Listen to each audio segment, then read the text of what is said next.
To me, that's BS. I'm sorry I don't use that kind of language. Be straightforward with everyone and say, this is what we're doing or we're not doing. But if you're going to come up and say, we're going to do a commercial space in the center of town where everyone agrees, I can go to Fairfield, Trumbull, wherever I need to go shopping for food or anything else, that it's not a big deal.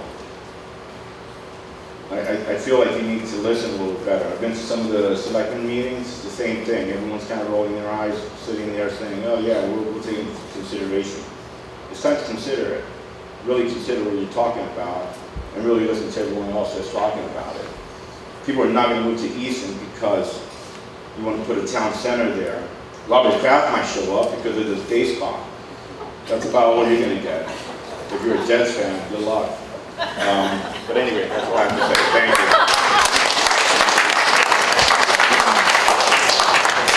Who else? Come on.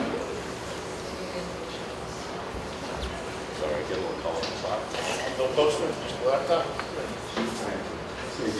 No poster, just a laptop? No posters. Maybe next time. For the record, Jeff, your name? Jeff Becker, 5 Cedar Hill Road.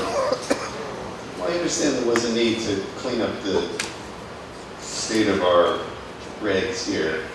But let us be clear, it's clearly not what people want. We now have 100% of the people here who said, no, we don't want this. We've all moved here for the rural character, but all I keep hearing here is about development and that nothing will change. Now, that's not possible. You can't both develop and have it rural. One of the problems I see, which really this isn't the right forum, but I have to say it anyway, how do we have a dialogue in this town? I understand you're going to have a hearing, but there's no place for an exchange of information. We can't do it at the Board of Selectmen meeting. We can't do it in your P&Z Commission meetings. Where do we have the dialogue? You've been to our meetings, we're pretty liberal with public input. We don't get answers. No, I don't feel that, but a lot of times I understand it's disruptive for your meeting, so I realize that it's. Been allowed to speak. But I do, but I do try to really limit it. But there's no place for us to dialogue, and now we don't have the newspaper, so that just has made it more challenging. And we see we don't have a big turnout. We didn't have a big turnout at the election because nobody knows. That's something we must fix as a town. So in terms of the regs, what becomes grandfathered? Is it the property or is it the property owner who falls under some sort of regulations? If there are need for permits, what are the costs? Will it be annual? What happens if someone has multiple businesses at the same location? The couple each has their own business. Does that become a problem? Will they need multiple permits? And unless I'm talking about conservation zoning, but I've never heard anything about how that would be taxed. If I have 3 acres of land and you don't because you're in this development, how somebody's going to say, I don't want to pay the same taxes, and I don't own all that land. And the last thing is, I don't see anything here that will improve our tax situation. We know it's very clear that the cheapest thing to have, the least expensive thing, is open land. Development and regulation will only increase our costs. It will not lower them. Thank you. Who else? Anybody? Commission member?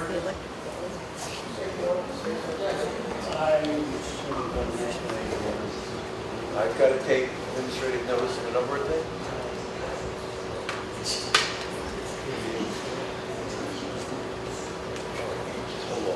So let me go through. You got something else you want to add?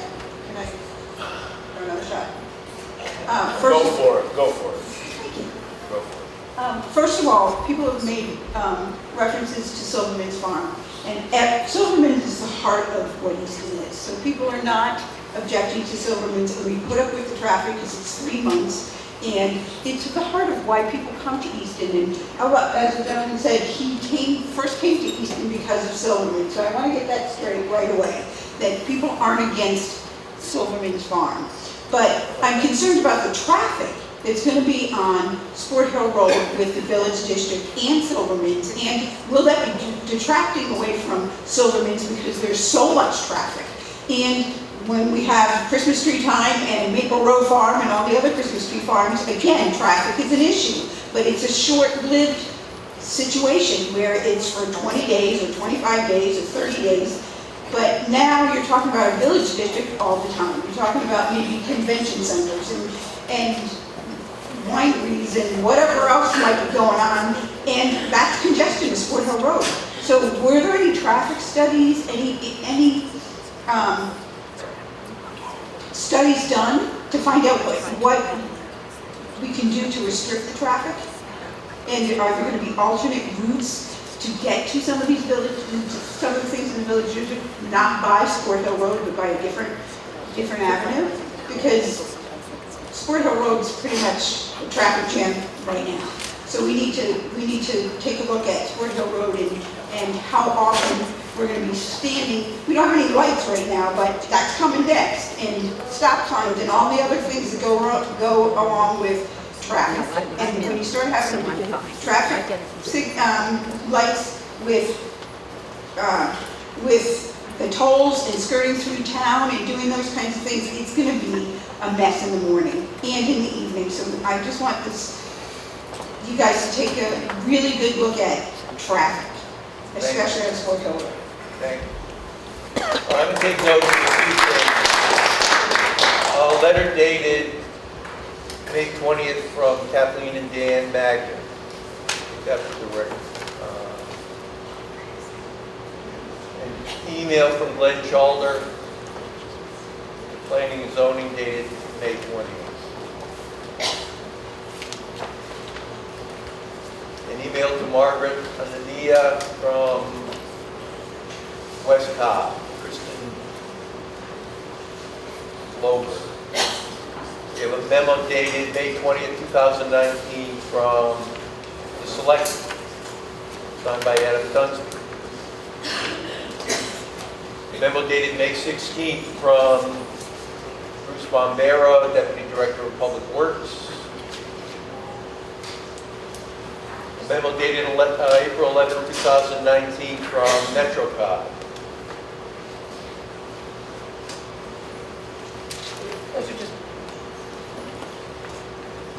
Another email from Glenn Chalder to Margaret Anania.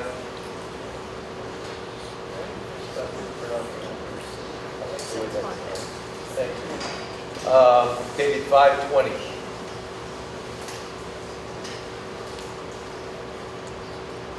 An email from Mark Hoover, MetroCog, dated May 8, 2019.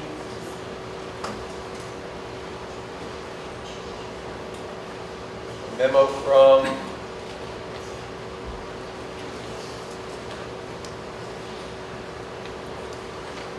from John Hayes to this body and Mark Hoover and Glenn Chalder during the town map. We have an email from Glenn Chalder dated April 11th, which includes the proposed regulations and draft regulations, redlining.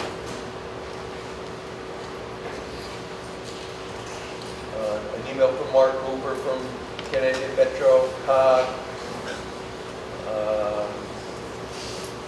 dated April 10th. The memo dated April 3rd from John Hayes to this commission.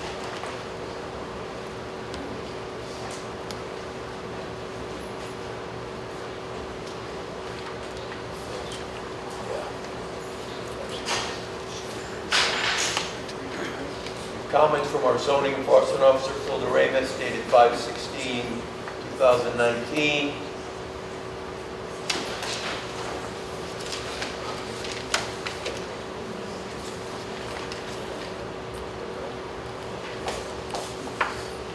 June, did you give me a 2-page document? Is that what you gave me? Did you hear? Yes. June tried to give it to me, I told her to give it to you. Okay. I'll take note of that.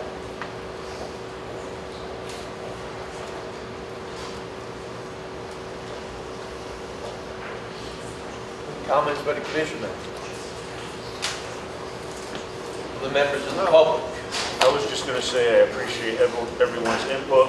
We did have 57 meetings in total going over the regulations in the last 2.5 years. And there have been 12 revisions so far on these zoning regulations that were available to everybody, so we just didn't end up here overnight. So there was a path to follow. And I think the vast majority of those were taken. The minutes, and they're all taped. And I'll give kudos to Mr. Becker, because I think your attendance was better than all of ours, probably. All right, who else wants to be heard tonight? No one else? Yes? I'll say one thing. You have to identify yourself, please. Sure. I haven't attended all, my name's Laurel Fedor, Maple Road, and I haven't attended all the meetings, but you can reconsider the village district. And that would, I think would be a good part, a good area to start. Okay. Because from what I hear, that's what most people don't want that, including myself. Thank you for your comments. Thank you. Anyone else? Lynn, anything more on your end? So you captured all the notes, I've taken a good majority, and we've heard what I could have to say something. Wait a minute. Alan Curtis. I'm freezing, so that's why I'm freezing. that's why I'm not talking. It's got to be a 30-degree Freezing, so I'm. Dolly, for the record, your name is? Dolly Curtis, 35 Flat Rock Road. Okay, so my house is from 1865, so I gotta get a look at these regulations because it doesn't fit into any normal, my basement was made out of earth, you know, the way they used to do it in the Civil War. So, I don't know where to begin, because one thing about Easton was people were allowed to live and let live. You know, you want to have a boat. I mean, nobody wants to have the boat in front of the house, like the road, whatever. Everybody's trying to be pretty polite about what they do. And when you start telling people how many vehicles that they can have, people do hard work excavating, this and that. I mean, I think it's going to make for a firestorm. So I know you've all been working for 2 years. Oh, that's why I stood up. Nobody knows about this meeting tonight. So that's what I want to say. These people, terrific. I don't know how they found out.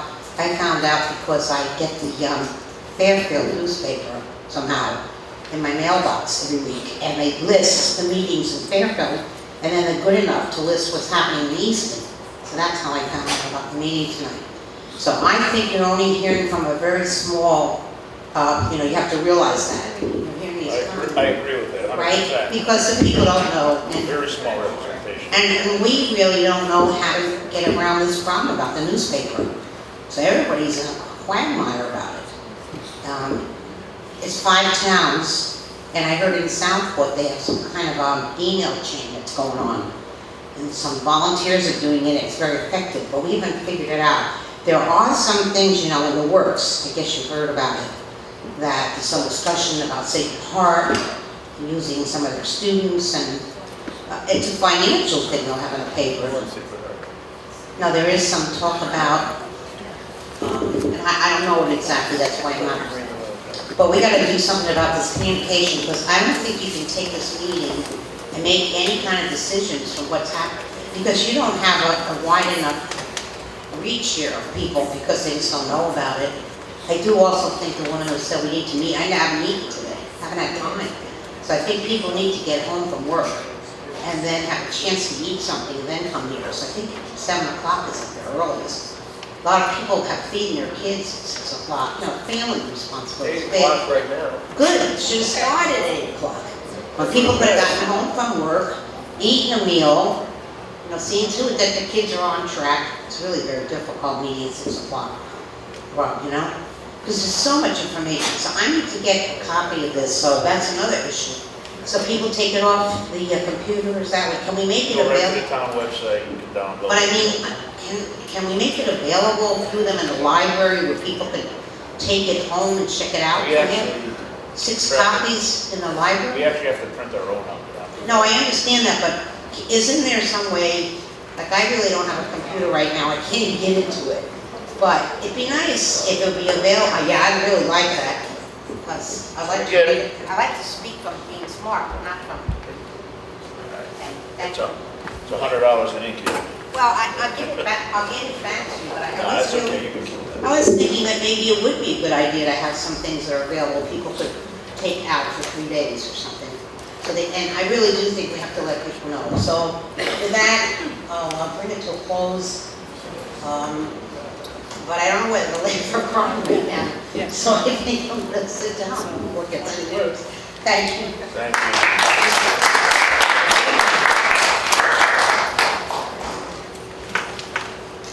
Mitch, I saw something from you, and I'm looking for it.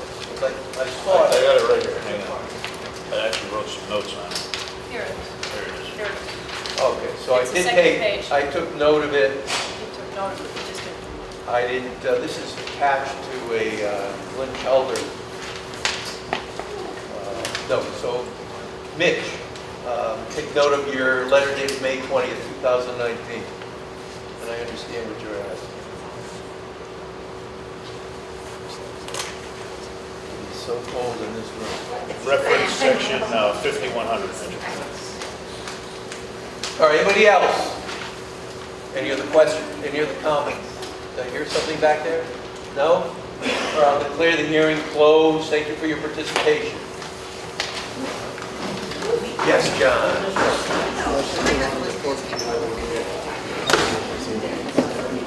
Hey, where do you think you're going?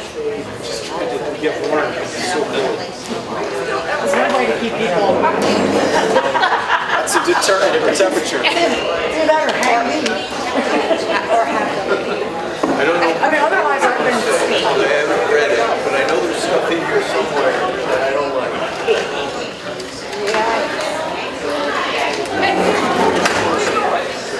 It's so cold in here. I can't, Where did Tom go?